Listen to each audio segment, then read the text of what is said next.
నమస్కారం సిటీ వార్తలకి స్వాగతం. ముందుగా హెడ్లైన్స్. ఏపీలో 81.86%, జిల్లాలో 78.81% పోలింగ్. దోషులపై కఠిన చర్యలు తప్పవు. రాష్ట్ర ప్రధాన ఎన్నికల అధికారి ముఖేష్ కుమార్ మీనా స్పష్టం.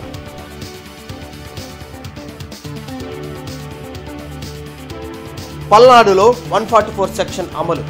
భారీగా మోహరించిన బలగాలు. ఇరు పార్టీల నేతల హౌస్ అరెస్టులు.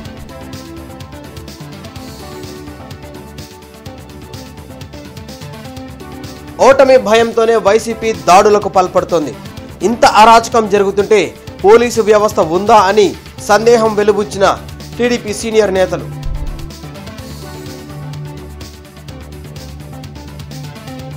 జూన్ 4న భారీ మెజారిటీతో కూటమి అభ్యర్థులు గెలుపు ఖాయం. రాష్ట్రంలో దాడులకు కారణం వైసీపీ నేతలేనన్న టీడీపీ నేతలు. ఆంధ్రప్రదేశ్లో 81.86% పోలింగ్ నమోదైందని రాష్ట్ర ఎన్నికల ప్రధానాధికారి ముఖేష్ కుమార్ మీనా తెలిపారు. వెలగపూడిలో ముఖేష్ కుమార్ మీనా మీడియాతో మాట్లాడారు. ఎక్కడా రీపోలింగ్ నిర్వహించాల్సిన అవసరం లేదని ప్రకటించారు. రాష్ట్ర వ్యాప్తంగా 350 కేంద్రాల్లో ఈవీఎంలను భద్రపరిచినట్లు చెప్పారు. గత ఎన్నికలతో పోలిస్తే 2.09% పోలింగ్ పెరిగిందని మీనా తెలిపారు. పోలింగ్ తర్వాత పలుచోట్ల హింసాత్మక సంఘటనలు జరిగాయని, దాడులకు పాల్పడిన వారిపై చర్యలు తీసుకుంటున్నట్లు వివరించారు. పలుచోట అభ్యర్థులను హౌస్ అరెస్ట్ చేయాలని ఆదేశించినట్లు చెప్పారు. పోలింగ్ స్టార్ట్ అయిన తర్వాత అది కంప్లీట్ చేయడానికి కొద్దిగా టైం పడింది. మామూలుగా 6 o'clockకి పూర్తి అయిపోవాలి. But lot of people came in to queue after 4 o'clock. చాలా చోట్ల 6 తర్వాత కూడా నడిచింది. రాష్ట్రంలో ఈ 33 లొకేషన్స్లో స్ట్రాంగ్ రూమ్స్ ఉన్నాయి. టోటల్ బికాజ్ 175 కాన్స్టిట్యుయెన్సీ అంటే 175 AC, 175 assembly segment. So 350 strong rooms ఉన్నాయి. Total electors 4,13,33,702. Our voting percentage including the postal ballot is 81.86%.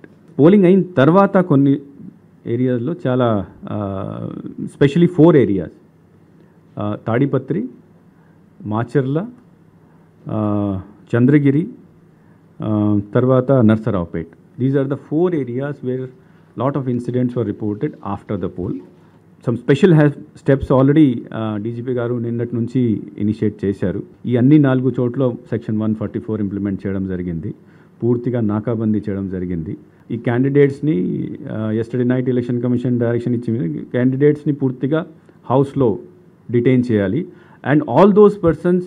రాష్ట్ర ఎన్నికల చరిత్రలో సంచలన రికార్డు నమోదైంది. పోటెత్తిన ఓటర్లతో బ్యాలెట్లే కాదు రికార్డులు సైతం బద్దలయ్యాయి. రాష్ట్ర ఎన్నికల చరిత్రలో కనీ విని ఎరగని రీతిలో ఓట్లు పోలయ్యాయి. గతంలో ఎన్నడూ లేని రీతిలో 81.86% పోలింగ్ నమోదైంది. దీనిలో సాధారణ ఓటింగ్ 80.66% కాగా పోస్టల్ బ్యాలెట్ 1.2%గా ఉంది.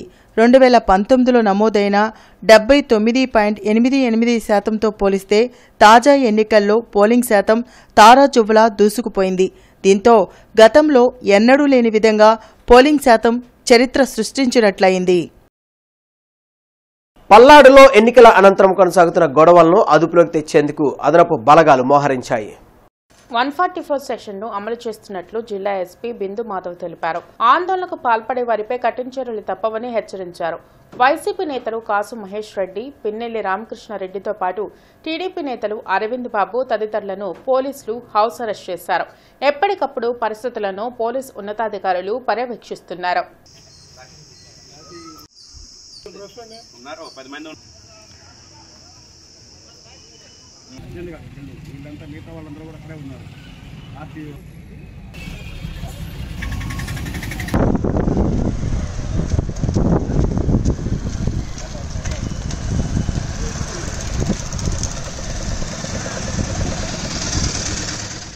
ఓల్డే రోజున అలానే ఆ తర్వాత గడిచిన రోజుల్లో కొన్ని చోట్ల కొన్ని సంఘటనలు, అవాంఛనీయ సంఘటనలు చోటు చేసుకోవడం జరిగింది. వీటన్నిటిలోనూ కేసెస్ రిజిస్టర్ చేశాం. అట్లనే ఇటువంటి సంఘటనలు పునరావృతం కాకుండా అన్ని చోట్ల తగు చర్యలు తీసుకోవడం జరిగింది. పూర్తిగా పటిష్టమైన బందోబస్తు ఏర్పాట్లు చేసాం. అన్ని చోట్లకి ఫోర్స్ వచ్చింది. పూర్తిగా జిల్లా వ్యాప్తంగా 144 సెక్షన్ విధించడం జరిగింది. ఆ 144 సెక్షన్ని అమలు చేయడంలో కూడా పూర్తిగా చర్యలు తీసుకున్నాము. క్లియర్గా మీరు ఇప్పుడు వస్తుంటే చూసుంటారు. ప్రతి చోట కూడా ఎవరు గుంపులుగా తిరగకుండా అన్ని రకాల చర్యలు తీసుకున్నాము. అట్లనే ఈ సంఘటనలకు పాల్పడిన వాళ్ళని కూడా అరెస్ట్ చేయడం మొదలైంది. పూర్తిగా సిచ్యువేషన్ కంట్రోల్లో ఉంది. అందరూ సంయమనం పాటించి ఇట్లాంటి ఉద్రేకాలకు పోకుండా ప్రశాంతమైన వాతావరణం నెలకొనేలాగా సహకరించాలి. ఇప్పటి వరకు మాచర్ల, నర్సరావుపేట అసెంబ్లీ కాన్స్టిట్యూన్సీలో కలిపి 20 పైన కేసులు నమోదు చేయడం జరిగింది. ఈ నెల 13న జరిగిన ఎన్నికల్లో ఓటు వేసిన ప్రతి ఒక్కరికి కూటమి నేతలు కృతజ్ఞతలు తెలిపారు. కూటమి అభ్యర్థుల విజయాన్ని ఎవరూ ఆపలేరని అన్నారు. జూన్ 4న వెలువడనున్న ఫలితాలు కూటమి అభ్యర్థుల విజయం ఖాయమని ఎన్డీఏ కూటమి నేతలు తెలిపారు. పొన్నూరు రోడ్లో టీడీపీ తూర్పు నియోజకవర్గ కార్యాలయంలో జరిగిన మీడియా సమావేశంలో నసీర్ అహ్మద్, గాదె వెంకటేశ్వరరావు, డేగల ప్రభాకర్, వనమా నరేంద్ర, ఉండవల్లి శ్రీదేవి మాట్లాడారు. వైసీపీ అరాచక పాలనకు ప్రజలు చరమగీతం పాడారని అన్నారు.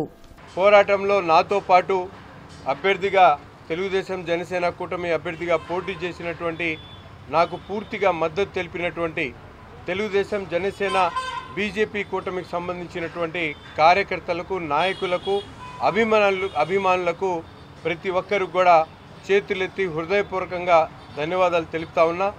ఈ క్రమంలో అనేక మంది అనేక రకాల కష్టాలు, నష్టాలు పడినటువంటి ప్రతి ఒక్కరికి కూడా బాధ్యతగా వారందరి బాధ్యతను తీసుకుంటూ తప్పకుండా రాబోయేటువంటి రోజుల్లో ఎన్నికల్లో గెలవబోతా ఉన్నాం. అత్యధిక మెజార్టీతో గుంటూరు తూర్పు నియోజకవర్గాన్ని తెలుగుదేశం జనసేన బీజేపీ కూటమి గెలుపుని ఎవరు ఆపేటువంటి ప్రసక్తే లేదు.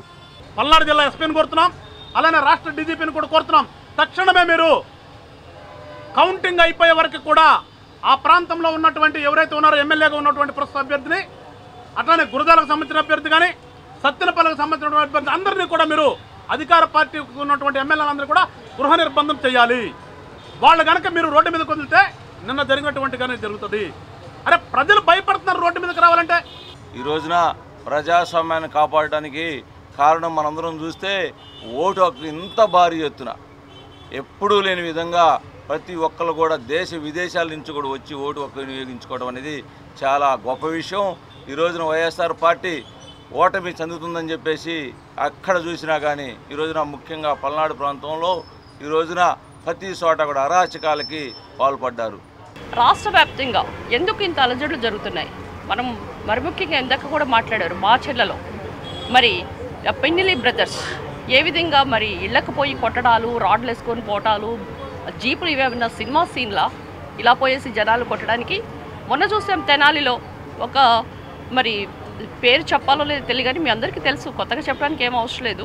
మరి ఆయన ఒక ఓటర్ని పట్టుకొని లాగి గట్టిగా చంపదెబ్బ మీద కొట్టడం అనేది అసలుకి ఎమ్మెల్యే. ఎప్పటిలానే గుంటూరులోని ఓటర్లు బద్దకించారు. ఓటు హక్కు నమోదు చేసుకోవడంలో చూపించిన శ్రద్ధ ఓటు హక్కు వినియోగించడంపై చూపించలేకపోయారు. దాదాపుగా 30% పైగా ఓటర్లు పోలింగ్కి దూరంగా ఉన్నారు. రాష్ట్ర వ్యాప్తంగా పోలింగ్ శాతం పెరుగుతుంటే గుంటూరు నగరంలో మాత్రం పెద్దగా పెరగడం లేదు. రాజకీయానికి, విద్యకు చైతన్యవంతమైన నగరంగా గుంటూరు పేరుగాంచింది. అయినా పోలింగ్ శాతం 80కి చేరడం లేదు. పోలింగ్ శాతం పెంచడానికి జిల్లా యంత్రాంగం చేసిన ప్రయత్నాలు సఫలం కాలేదని అర్థమవుతోంది. స్వీప్ కార్యక్రమాలు ఓటింగ్ శాతాన్ని గణనీయంగా పెంచలేకపోయాయి. జిల్లాలోని 3 నియోజకవర్గాల్లో 80% పోలింగ్ దాటగా గుంటూరు పశ్చిమలో అంతకు 10% లోపే నమోదైంది. తూర్పులో ఇంచుమించు ఇలాంటి పరిస్థితే. వేరే ఊళ్ళల్లో ఉన్న ఓటర్లు రాలేకపోవడం, ఓటు హక్కు ఉన్నవారు ఏం వేస్తాం అన్న ధోరణిలో ఉండడంతో పోలింగ్ శాతం పెద్దగా పెరగలేదు. గుంటూరు పశ్చిమలో 90,093 మంది ఓటర్లు పోలింగ్కి దూరంగా ఉన్నారు. తూర్పులో 74,039 మంది ఓటర్లు ఓటు హక్కును వినియోగించుకోలేదు. గుంటూరు పశ్చిమలో 66.53% పోలింగ్ నమోదైంది. 2019లో 65.68%, 2014లో 64.99% పోలింగ్ నమోదైంది. గత ఎన్నికలతో పోల్చుకుంటే ఈసారి ఇంచుమించు 0.85 పైగా ఓటర్లు ఎక్కువ మంది ఓటు హక్కు వినియోగించుకున్నారు. తాడేపల్లిలో గత 41 రోజులుగా నిర్వహించిన శ్రీ మహారుద్ర సహిత రాజశ్యామల సహస్ర చండీ యాగం పూర్తయింది.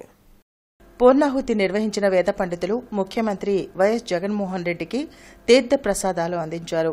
45 మంది వేద పండితులు ఈ యాగంలో పాల్గొన్నారు.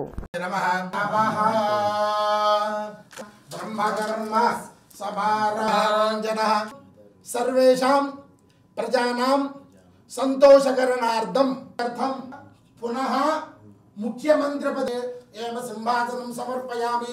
హంతో అస్తు దేవస్య గృహే మణయో వసన ప్రసాదేన పునః ముఖ్యమంత్రి పదవి యోగ్యత ఫలసిద్ధిరస్తు. ఓడిపోతున్నామనే ఫ్రస్ట్రేషన్ లో వైసీపీ నేతలు టీడీపీ శ్రేణులపై దాడులకు పాల్పడుతున్నారని టీడీపీ నేతలు నక్కా ఆనందబాబు, లావు శ్రీకృష్ణ దేవరాయలు ఆరోపించారు.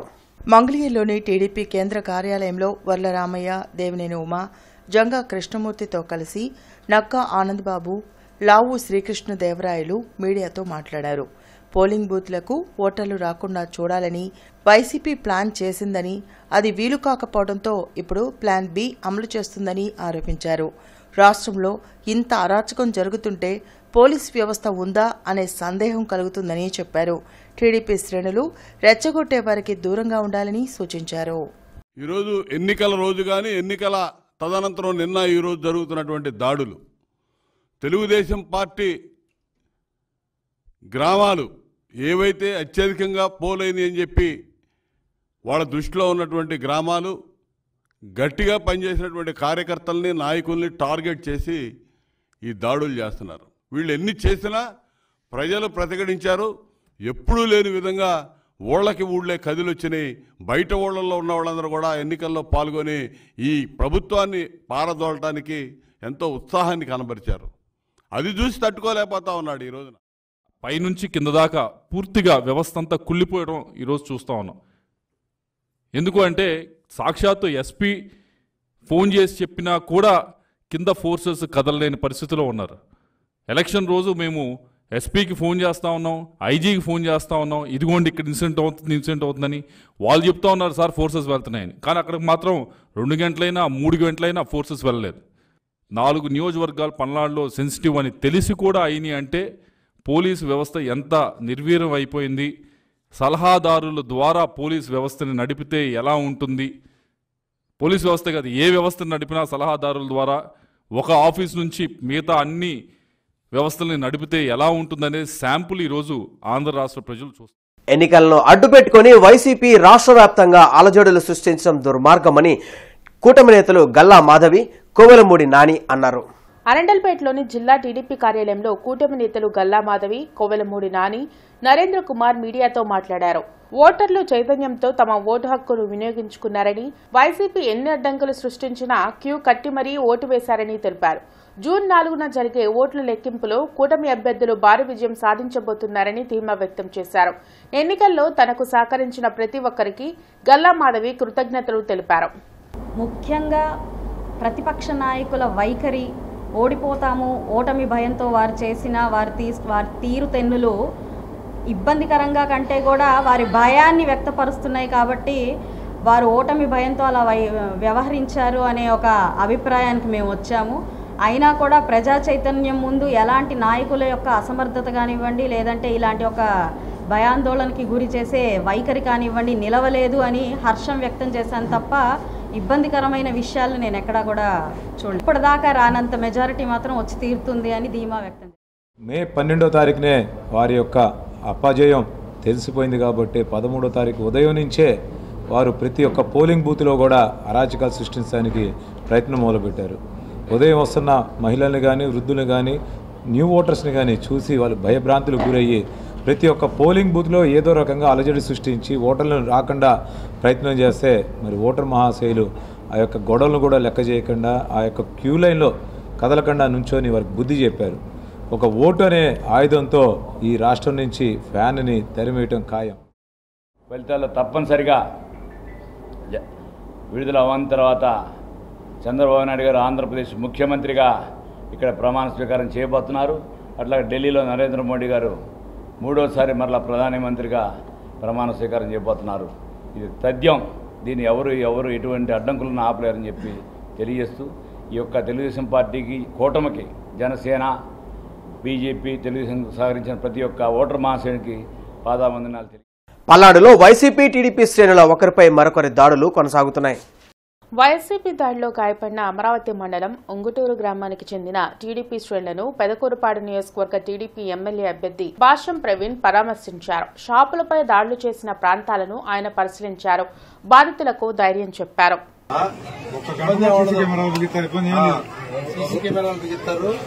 పోలీసులు రమ్మని చెప్తా, మీటింగ్ ఉంటుంది, ఇబ్బంది ఉండదు.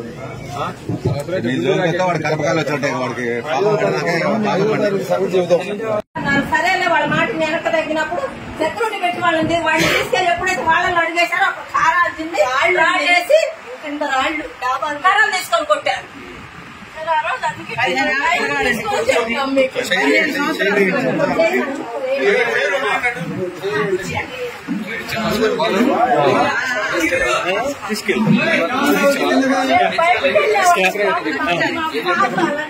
మే 13న జరిగిన సార్వత్రిక ఎన్నికల్లో తన విజయాన్ని కాంక్షిస్తూ పనిచేసిన ఇండియా కూటమిలోని వివిధ రాజకీయ పార్టీలకు కృతజ్ఞతలను ఇండియా కూటమి గుంటూరు పార్లమెంట్ అభ్యర్థి జంగాల అజయ్ కుమార్ తెలిపారు.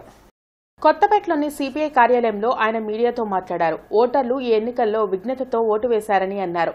ధన ప్రభావంతో ఎన్నికలు జరగకుండా ఈసీ కఠిన చర్యలు తీసుకోవాల్సిన అవసరం ఉందని జంగాల చెప్పారు. పార్లమెంటు పరిధిలో డబ్బు రాజ్యమేలుతూ రకరకాల ప్రభావాలు రాజ్యమేలుతున్నటువంటి ఈ దశలో ఒక సామాన్యమైనటువంటి పార్టీ కార్యకర్తగా ఉన్న నేను పార్టీలో ప్రజా ఉద్యమాల్లో అనేక అనుభవాలు ఉన్నప్పటికీ ఆర్థికంగా బలహీనమైనప్పటికీ ప్రజలు తమ వంతు ఆదరించడం అనేది చాలా సంతృప్తిని కలిగించింది. రాష్ట్ర వ్యాప్తంగా టీడీపీ కుట్రలతోనే వైసీపీ శ్రేణులపై దాడులు జరుగుతున్నాయని మంత్రి మేరుగు నాగార్జున ఆరోపించారు. తాడేపల్లిలోని వైసీపీ కేంద్ర కార్యాలయంలో ఆయన మీడియాతో మాట్లాడారు. కేంద్రంతో కుమ్మక్కై రాష్ట్రంలో శాంతి భద్రతలకు విఘాతం కలిగించేందుకు టీడీపీ వ్యూహరచన చేసిందన్నారు. అనుమానం ఉన్న పోలింగ్ కేంద్రాలపై తాము ఫిర్యాదు చేస్తే ఎన్నికల సంఘం భద్రతా చర్యలు చేపట్టలేదని తెలిపారు. సీఎం జగన్ పేదలకు చేసిన మేలు ఓట్ల సునామీకి కారణమని మంత్రి మేరుగా పేర్కొన్నారు. ఇప్పటికీ చూస్తా ఉన్నాం, ఈ రోజుకి దాడులు చేయిస్తా ఉన్నారు, ఈ రోజుకి అఘాయిత్యాలు జరుగుతూ ఉన్నాయి. ఎందుకు కరెక్ట్గా రియాక్ట్ అవ్వలేకపోతా ఉన్నారో ప్రజలు కూడా గమనించాలి. ప్రజలు అర్థం చేసుకుంటున్నారు. చంద్రబాబు ఓడిపోతున్నాడు, చంద్రబాబు కేంద్రంతో లాలూచి అయ్యాడు, కేంద్రం ఇన్ఫ్లుయెన్స్తో ఈరోజు ఎన్నికల్లో జగన్మోహన్ రెడ్డి గారిని ఓడించాలని చూస్తూ ఉన్నాడు. కానీ జగనన్న చేసినటువంటి గొప్ప గొప్ప కార్యక్రమాలు ఆంధ్రప్రదేశ్లో ప్రజానీకం ఉవ్వెత్తున ఎగిసిపడ్డారు, జగనన్న కొమ్ము కాశారు. మరలా ఆంధ్రప్రదేశ్లో జగనన్న ముఖ్యమంత్రిగా చేసుకోవటానికి సిద్ధంగా ఉన్నారు.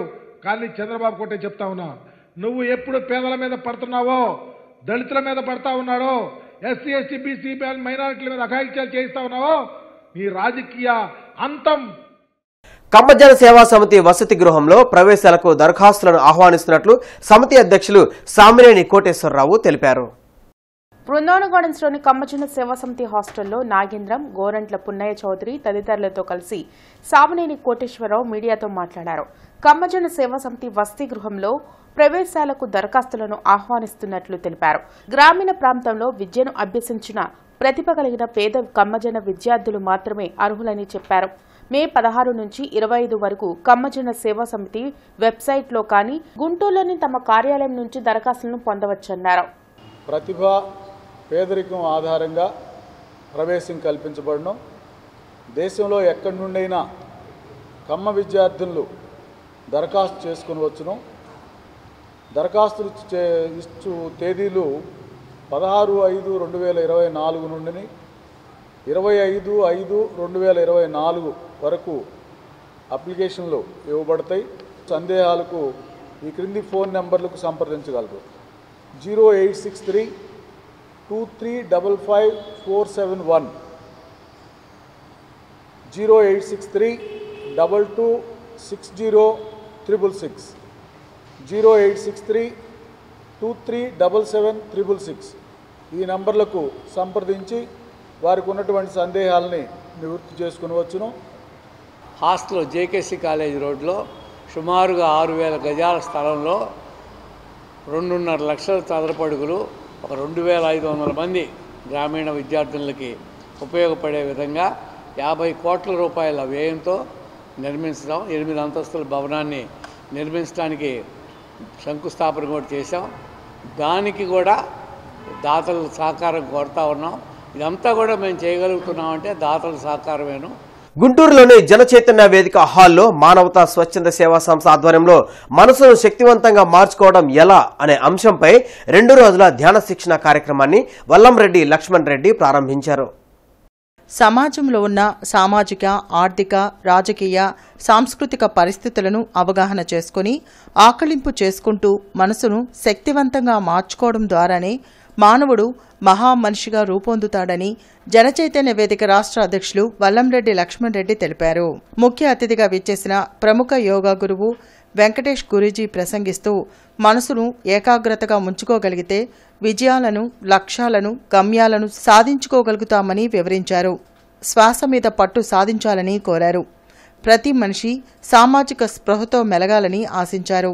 ఈ కార్యక్రమంలో మానవతా స్వచ్ఛంద సేవా సంస్థ chairman Pavuluri Ramesh, president P Vimalakumari, ప్రముఖ వ్యక్తిత్వ వికాస నిపుణులు డాక్టర్ ప్రత్యూష సుబ్బారావు, స్టెప్ అధ్యక్షులు Krishnaiah, centre for social psychology founder professor Nuthalapati Aravind తదితరులు పాల్గొని ప్రసంగించారు. చాలా మందికి తెలియకుండానే ఒక రకమైన their mind is very much congested, very much self-centered, very much limited. అందుకే నేను చెప్పింది ఇందాక PIECE. సో ఆ ముక్కలుగా ఉన్న దాని నుంచి హోలిస్టిక్ అండర్స్టాండింగ్ ఈ మాట గుర్తుంచుకోండి. ఏంటి మాస్టర్, ఇదే చాలా పెద్ద లోపం అరవింద్ గారు. నా కళ్ళజోడుతో నేను చూస్తున్నప్పుడు నా కళ్ళజోడు రంగే కనిపిస్తూ ఉంటుంది. Remove that colours, remove that identification. Remove your identification. Do you know identification itself is a part of ego? మాచర్లలో పిన్నెల్లి సోదరుల అరాచకాలను అడ్డుకోవడంలో పల్నాడు ఎస్పీ పూర్తిగా విఫలమయ్యారని టీడీపీ పొలిట్ బ్యూరో సభ్యులు నక్కా ఆనందబాబు విమర్శించారు. నియోజకవర్గంలో ఎమ్మెల్యే పిన్నెల్లి రామకృష్ణారెడ్డి ఆగడాలకు అడ్డుకట్టు వేసి దాడులు, ఘర్షణలు జరగకుండా కట్టుదిట్టంగా చర్యలు చేపట్టాలని కోరినా స్పందించలేదని మండిపడ్డారు. పిన్నెల్లి సోదరులకు ఓటమి భయం పట్టుకుంది. పక్క రాష్ట్రం నుంచి గూండాలను పిలిపించారు. కారంపూడిలో 3 గంటల పాటు వైకాపా మూకల విధ్వంసం సృష్టించాయి. ఈ ఎన్నికల ప్రక్రియ మొదలుపెట్టిన తర్వాత పాత గుంటూరు జిల్లా అత్యధిక ఇన్సిడెంట్స్ జరిగినటువంటి ప్రాంతం మాచర్లో ఉన్నటువంటి ఎస్పీ కూడా మొదటిదాకా ఉన్నటువంటి ఎస్పీ కూడా అడ్డగోలుగా బిహేవ్ చేశాడు. ఎలక్షన్ కమిషన్ గుర్తించింది. మద్దతు జరిగింది ఎలక్షన్ ప్రాసెస్ స్టార్ట్ అయినాక. అంతకుముందు ఈ 5 ఏళ్లలో జరిగినటువంటి సంఘటనలు మా చంద్రయ్య గొంతు మీద కత్తి పెట్టి బెదిరించి హత్య చేశారు, పోసేశారు, పేర్కొంటారు. వైసీపీ జిందాబాద్ అని చెప్పనన్నారు. ఇవాళ తెలుగుదేశం పార్టీ కోసం నువ్వు ఎంత ఏమి చేసినా భయపడకుండా, బెదరకుండా ప్రాణాలు అర్పించడానికి కూడా ఆ నియోజకవర్గంలో సిద్ధమై ఉన్నటువంటి కాన్సెప్ట్ పూర్తిగా సర్వనాశనం చేశారు. ప్రజాస్వామ్యం పూర్తిగా మట్టగలిచిపోయింది. ఇలా అరాచక రాజ్యాంగం ఉంది మాట్లాడారు. ఇప్పుడు అధికారులు ఏం చేస్తా ఉన్నారు? ఇంకా ఎలక్షన్ కమిషన్ ఆర్డర్లోనే ఉంది రాష్ట్రం. గుర్తుపెట్టుకోండి, ఇక్కడ పోలీసు ఎవడో సిఐఓ, డిఎస్పీఓ, ఎస్పీఓ కాదు. రాష్ట్రంలో పరిపాలన అనేది జగన్మోహన్ రెడ్డి ముఖ్యమంత్రి కాదు, ఆపద్ధర్మ ముఖ్యమంత్రి మాత్రమే. మీరు ఇంకా వాళ్ళకి రూఢిగా చేస్తున్నారు. ఎలక్షన్ కమిషన్ అంటే కంట్రోల్లో ఉంది అడ్మినిస్ట్రేషన్ అంతా. ఈ రోజు కూడా కళ్ళు తెరవ ఎలక్షన్ కమిషన్ కూడా తక్షణమే చర్యలు. ఈ వార్తలు ఇంతటితో సమాప్తం. నమస్కారం.